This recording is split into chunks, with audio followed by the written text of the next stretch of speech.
분류식 하수관 시설이 엉망이라는 주장이 도의회에서 제기됐습니다. 하수 역류 사고의 원인으로도 지목됐습니다. 제주도가 렌터카 감차를 추진하고 있지만 업체 참여가 저조합니다. 행정소송을 준비하는 업체들도 있어 정책 추진에 차질이 예상됩니다. 한 대학의 재단이 불법으로 야자 숲길을 조성해 경찰이 수사에 나섰습니다. 불법 행위는 1년 넘게 이어졌지만 제주시는 뒤늦게야 파악했습니다. 시청자 여러분 안녕하십니까? 뉴스데스크 제주를 시작하겠습니다. 최근 도내 곳곳에서 오수 역류 사고가 잇따르고 있는데요. 빗물과 오수를 나눠 처리하는 분류식 하수관 시설이 엉망으로 이뤄져 오수 사고를 부추기고 있다는 주장이 제기됐습니다. 홍수연 기자가 전해드립니다. 가정에서 나오는 오수와 빗물을 분류해 빗물은 하천으로, 오수는 하수 처리장으로 보내 처리하는 분류식 하수관 시설 사업. 지난 1996년부터 1조 7천억 원이 투입돼 현재 도내 82% 지역에서 공사가 완료됐습니다. 하지만 오수를 모아 하수 처리장으로 보내는 차집관로가 설치된 주변 지역 주민들은 비만 오면 오수가 역류한다며 민원을 제기하고 있습니다. 더불어민주당 이승하 의원은 직경이 250mm인 차집관로에 크기가 훨씬 큰 오수관을 연결해 역류 사고가 빈번하다고 지적했습니다. 심지어 가정의 오수와 우수관이 잘못 연결된 경우도 많다고 지적했습니다.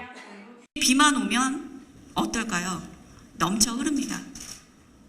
근데 행정에서도 분명 인지를 하고 있었음에도 불구하고 왜 증서를 아직까지도 안 했는지 직무유기 아닐까요? 잘못된 거죠. 그래서 이 부분은 시정하기 위한 공사를 설계하고 있다고 합니다. 도내 면세점 수익의 지역 환원 확대 문제도 도마에 올랐습니다. 더불어민주당 김경미 의원은 도내 면세점 수익 규모가 1조 6천억 원 규모로 5년 새 2배나 늘었지만 지역 환원은 거의 없다고 지적했습니다. 1,500억 원 상생 기금을 조성한다는 발표도 있었지만 어쩐지 제주에서는 도민 상생 협력 방안은 나오지 않고 있습니다.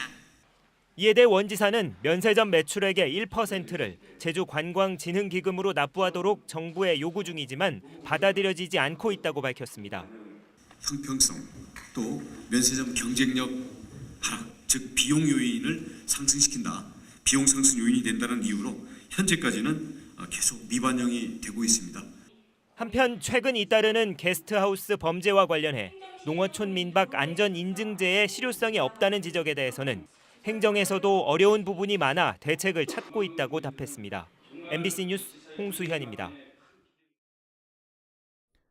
곶자왈의 정확한 면적이 처음으로 확인됐습니다.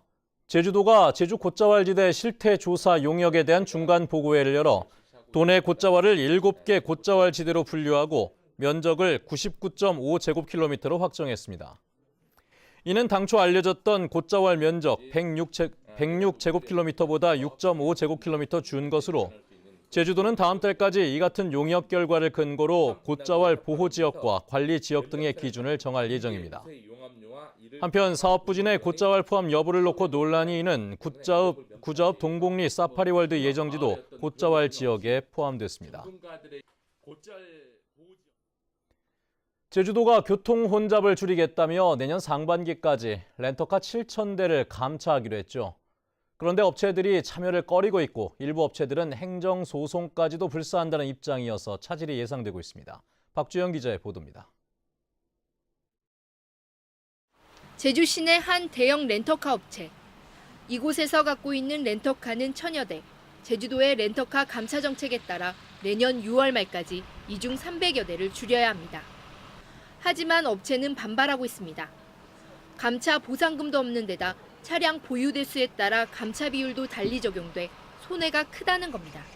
150대 미만 업체들은 10% 미만의 어떤 감차를 해야 되는 부분인데 저희가 대형 업체 같은 경우는 무려 28%나 되는 감차를 해야 되기 때문에 가장 불만이 많은 겁니다.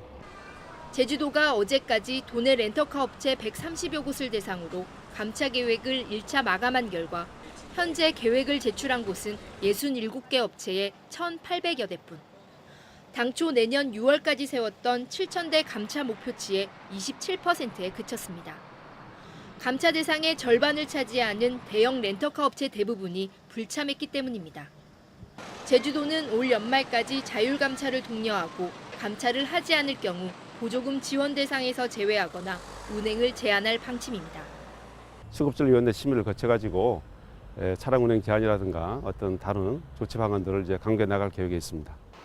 지난 9월부터 지금까지 업체가 자율적으로 줄인 렌터카는 고작 170대. 일부 렌터카 업체들이 렌터카 운행 제한에 대해 행정소송도 불사하겠다는 입장이어서 렌터카 감차를 둘러싼 논란은 계속될 것으로 보입니다. MBC 뉴스 박주연입니다. 최근 건설 경기가 위축되고 관광객이 감소하면서 소비 심리도 둔화되고 있습니다. 한국은행 제주본부에 따르면 지난달 도내 건축 착공 면적은 4만 1,000제곱미터로 지난해 같은 기간보다 66% 줄었고 제주를 찾는 관광객도 지난해보다 4만 명 감소했습니다. 이는 소비 심리에도 영향을 끼쳐 3분기 소비자 심리지수는 102.1로 지난 분기보다 6포인트 하락해 올 들어 가장 낮았습니다. 한양대학교 재단이 절대 보전 지역에 야자수길을 불법으로 조성해 자치경찰이 수사에 나섰습니다. 불법 개발 행위는 1년 넘게 이어졌다고 하는데 제주시의 파악은 늦었습니다. 뒤늦게 원상 복구 명령을 내리고 수사도 의뢰했는데요. 김항섭 기자가 보도해드리겠습니다. 올레길 18코스가 지나는 조천읍 대섬. 아름다운 바다 풍경과 철새 도래지로 유명한 곳입니다. 바다로 이어지는 길 인근에 어른 허리 높이의 돌담이 쌓여 있고 길 양옆으로는 높은 야자수들이 늘어서 있습니다. 너무 많이 심고 많이 개발이 돼가지고 해서 좀 인위적인 부분이 있어서 좀 불편한 점이 있다 뭐 그런 얘기. 이 일대는 개발 행위가 제한된 절대 보전 지역이지만 토지 소유주인 한양대 재단이 지난해 9월부터 야자수 올레길을 조성하기 시작했습니다. 대학 재단 측은 절대 보전 지역으로 지정된 대섬 일대에서 무단으로 돌담을 쌓고 야자수를 심는 등 불법 개발 행위를 이어갔습니다. 한양대 재단은 환경정화를 맡긴 조경업체 측에서 무단으로 개발 행위를 한 것이라고 주장했습니다. 쓰레기를 치우는 과정에서 이제 더 좋게 한다고 지역 주민이 대로 알아봐서 한 건데 그 행정 절차라든가 법규 사항은 잘 몰랐다고 그러더라고요. 제주시는 뒤늦게야 훼손 사실을 파악한 뒤 원상 복구 명령을 내리고 자치경찰에 수사를 의뢰했습니다. 하지만 행정처분만으로는 원상 복구 방법 등을 강제할 수는 없어서 제 모습을 찾기 쉽지 않을 전망입니다. 그걸 반드시 행위 허가를 받아야만이 할 수 있는 행위들이 있기 때문에 자치경찰대는 수사 의뢰를 했기 때문에 그 결과를 지금 따라가지고 우리는 조치해야 될 상이고, 경찰은 불법으로 형질이 변경된 면적을 정확하게 파악하는 등 불법 개발 행위에 대한 수사를 이어갈 방침입니다. MBC 뉴스 김항섭입니다. 제주 동부경찰서는 갑질 논란을 빚은 제주대학교 전모 교수와 김모 교수에 대해 직권남용과 횡령 혐의로 검찰에 기소 의견으로 송치했습니다. 경찰에 따르면 이들은 지난 2014년부터 3년 동안 자신의 집을 짓는 데 학생을 동원하고 학생들의 공모전 상금 등을 개인 용도로 사용한 혐의입니다. 제주대는 지난달 징계위원회를 열어 전 교수에게는 파면을, 김 교수에게는 감봉 3개월의 징계를 내렸습니다. 제주지방법원 행정부는 곽지 해수풀장 공사를 담당했던 공무원 2명이 제주시를 상대로 제기한 징계처분 취소 소송에서 원고의 청구를 기각했습니다.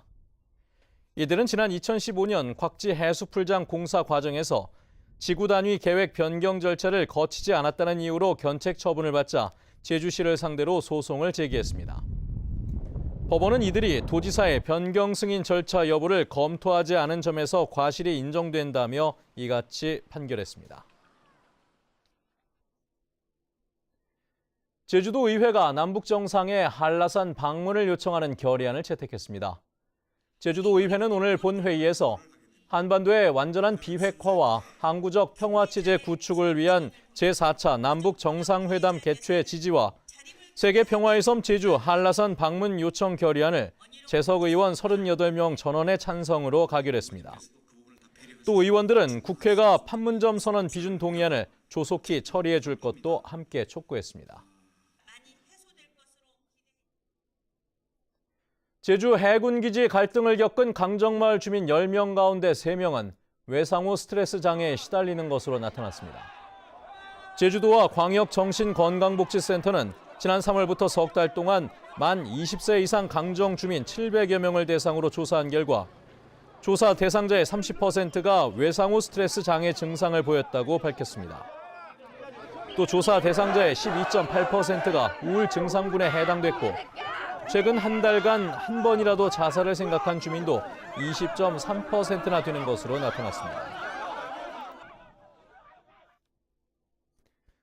민주노총 제주본부가 오늘 오후 제주시청 앞에서 총파업 대회를 개최했습니다.